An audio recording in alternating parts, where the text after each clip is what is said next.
RBI सारे bank वालों को बुला के एगो मीटिंग करता है, कहता है कि सुनो जनता बकलोल है। कौन बोला? आरबीआई। आरबीआई कहता है जनता को उतना नहीं पता है कि 10 साल बाद क्या होने वाला है। ओकरा ई लग रहा है कि 10 साल बाद डबल होगा, लेकिन ओकरा ई पता नहीं है कि 10 साल बाद महंगाई भी डबल हो जाएगा। ये पैसा कोने काम लायक नहीं रहेगा, समझ गए कि नहीं?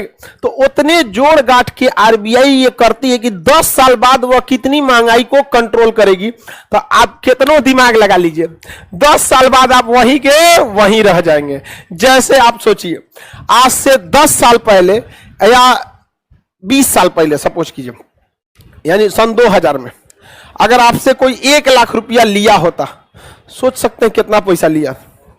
और आज 20-22 साल बाद अगर 3 गुना भी लौटा दिया, 1 लाख के बदले 3 लाख, तो भी ससुरा उस समय वही फायदे में था। सन 2000 में किसी के पास 1 लाख रुपया और आज के समय में 3 लाख रुपया, 3 लाख का कोई वैल्यू नहीं है।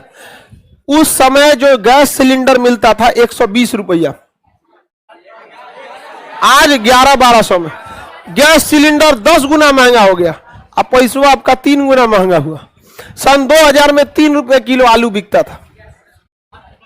हम 3 रुपए किलो हमको याद है, हम लोग खरीदे हुए हैं। अभी 20 रुपए, तो आलू कितना हो गया? 6 गुना महंगा। समझ में गया? 6 गुना क्या हो गया? महंगा हो गया। और पैसा कितना महंगा? 3 गुना। सोच रहे आरबीआई बेवकूफी करेगा? हम लोग के समय में आपको बताते हैं, पेट्रोल जो चलता था उस समय, हम बताते हैं आपको 42 रुपए लीटर, 42 रुपए लीटर चलता था, 35-36 रुपया। मट्टी तेल बिकता था 20 रुपया, अभी 70। पेट्रोल 110-115 चला गया। आप बताइए मुद्रास्फीति का प्रभाव पड़ता, मतलब 10 साल बाद महंगाई बढ़ेगी कि नहीं बढ़े? तो आरबीआई जो प्रतिभूति बेची है बकलोल है। सब जोड़ गांठ के समझिए, आपको क्या बनाने के लिए? बेवकूफ बनाने के लिए। हमारे पास भी आता है, हमारे पास आता है तो हम वही वाला प्लान लेते हैं। हम ऐसा प्लान लेते हैं कि देख भैया, हमसे तुम हर साल कुछ पैसा ले लो। हर साल क्या ले लो? पैसा ले लो। 10 साल तक हमसे क्या ले लो? पैसा ले लो। उसके बाद हमको अगले 20 साल तक महीना महीना कुछ पैसा देना, 25,000-30,000 पेंशन के रूप में। और जब 20 साल कंप्लीट हो जाएगा तो ये जो हम पैसा 10 साल तक जमा किए हैं अपना प्रीमियम, वो भी हमको वापस चाहिए।